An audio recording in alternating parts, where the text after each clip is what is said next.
All right. So now we actually want to pass it to Christina. So if you could, Melissa, if you could spotlight Christina, I'm going to stop sharing my screen. And Christina went on a program a few years ago at this point. And now she's living in Japan as a jet. And yeah, and I'll just turn it over to you to share what was memorable or anything else about the program. Right, thank you. So yeah, my name is Christina, and I'm here in Japan right now. And I have to say, the reason I'm in Japan right now is, well, it all started with VIA programs. And so I've participated in about 3 now, I think, but one of them was this Rikuzentakata program. So I'd like to talk about that a little bit, but before I do, I wanted to share some pictures just so you can have at least a slight idea of what my surroundings were like during that time. And then I'll explain more about my experience. So I'm going to share my screen. So this was my first time coming to Japan. This was about 3.5 years ago now, I think. So I took so many pictures, but I'm just going to keep this brief and show a few. So this was when we were in Tokyo. And then this is what Rikuzentakata looked like when I went there. It's been a while, so it probably looks different now, but this is what I saw when I was coming in with all of the other students on the bus. And it was my first time seeing a place like this, kind of underdeveloped. And during the program, we also stayed with some host families. And that was my first time also seeing a very traditional Japanese home. It was a really good experience there too. And we also stayed in this hotel for a while, and we made a lot of good memories here. Everything from the breakfast being really delicious to the conversations we had and the view that we got to see every morning. It was really beautiful. And I feel like the hotel itself is a really good memory for me. And then these are the people that I was with during the program, who I became really close with. But anyway, just wanted to give an idea of what things looked like when I went. And before this information session, Yuki asked me what the most memorable experience was from this program. And to be honest, this program is really rare for me in the sense that every single day was so impactful that I feel like I can remember it very clearly, which is not the norm for me. I usually forget things pretty easily. So later I can go more into details during the Q&A session if you have specific questions, but I thought that there was this one specific moment that kind of represented how I feel about the whole experience in Rikuzentakata. And that was when my group during the program, we hosted this international exchange party. And so we invited, and it was at the end of the week, at the end of the program. So we invited all of the people that we met throughout the site visits and working on projects, and all the people whose stories we heard along the way. We invited them to this party, and a lot of them brought their families, and it included people of all ages. And there were even some immigrants living in Rikuzentakata, so they came along too. And during the party, I remember taking a step back and just paying attention to what was happening. And I remember seeing like everyone laughing and talking and smiling and hearing all of these different languages going around in the room, everything from Spanish to Korean to Japanese to English and even Tagalog. And I remember thinking that this experience was so unique because this whole past week we had spent it listening to these lived experiences and stories from people who suffered a really painful experience with this earthquake and tsunami. And we kind of bonded over those stories and experiences and conversations and learned more about each other in that way. And so during the party, it's like we had this underlying deep connection based on something that was really tragic and painful. But during the party, um, I could just hear all of these cultures like colliding and this really deep like human connection between all the people who were there.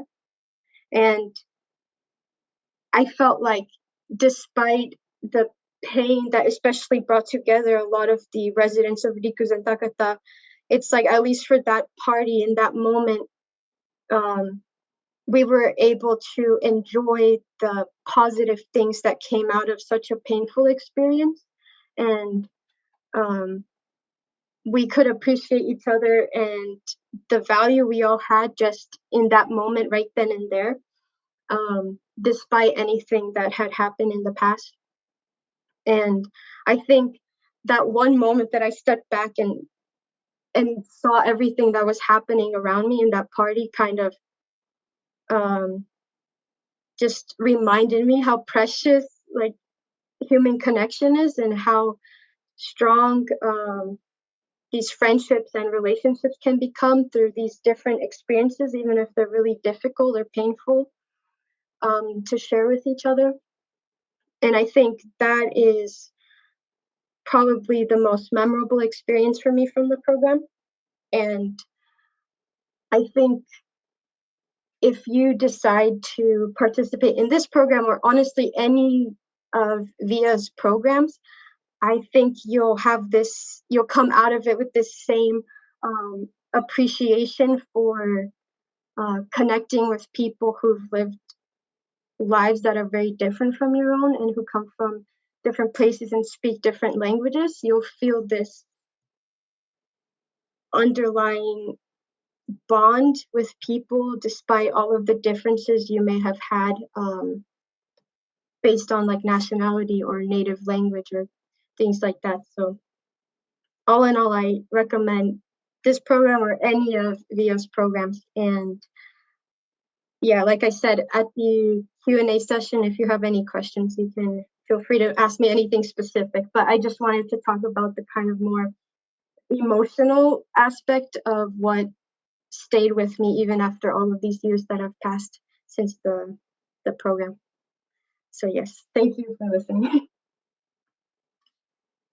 Christina, thank you so much for sharing that. I love you. But yeah, I think that's what stuck with me too. Even though I've only been a part of the virtual version of the program, I think that the the tragedy of what happened in 2011 has never been forgotten by any of the residents there.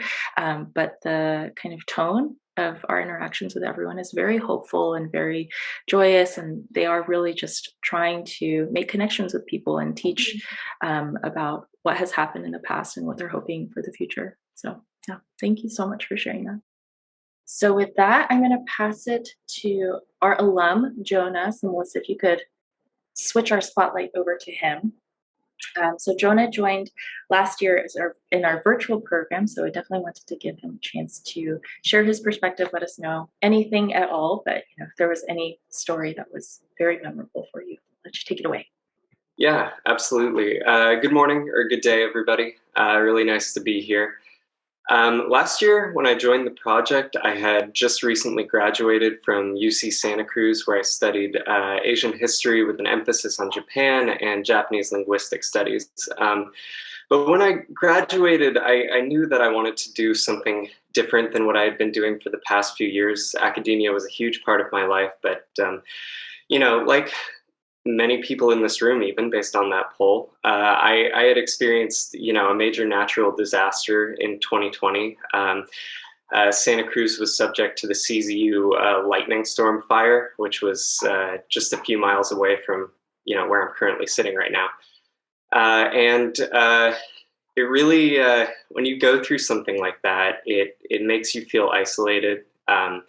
It makes you feel helpless. I mean, it makes you feel depressed in all honesty. And, when I graduated, I knew that I wanted to be more actionable in the sorts of things that I was dedicating my time to. I had a passion for sustainability. I had worked in sustainability on campus before, but the idea of transitioning from a history degree to a career in sustainability was somewhat of a difficult concept for me to grasp.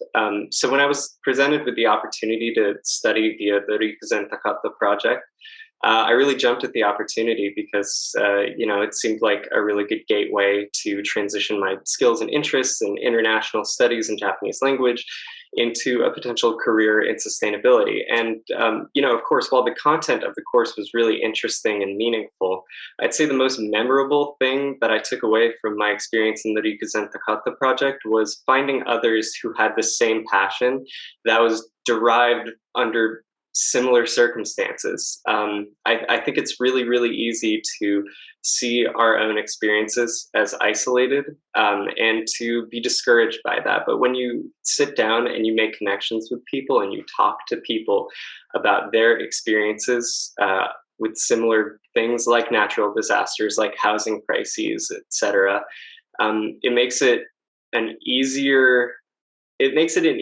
task to sort of grapple with this greater battle and to take on tasks in your everyday to make your community more sustainable, more welcoming. In any case, I don't have much of an anecdote or a story that I think is particularly memorable from the Rikuzentakata project. I remember it all very well. It was a really meaningful experience. But what I will say is that my experience was completely virtual, and I made some lasting connections during my time.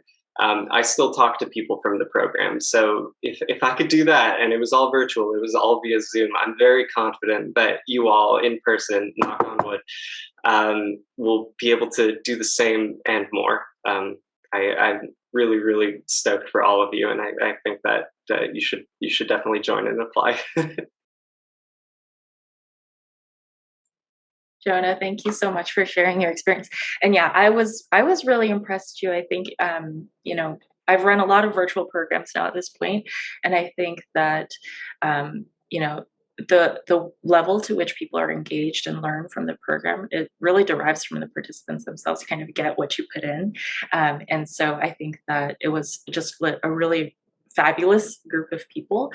So we're really hoping to have another really great group again this year.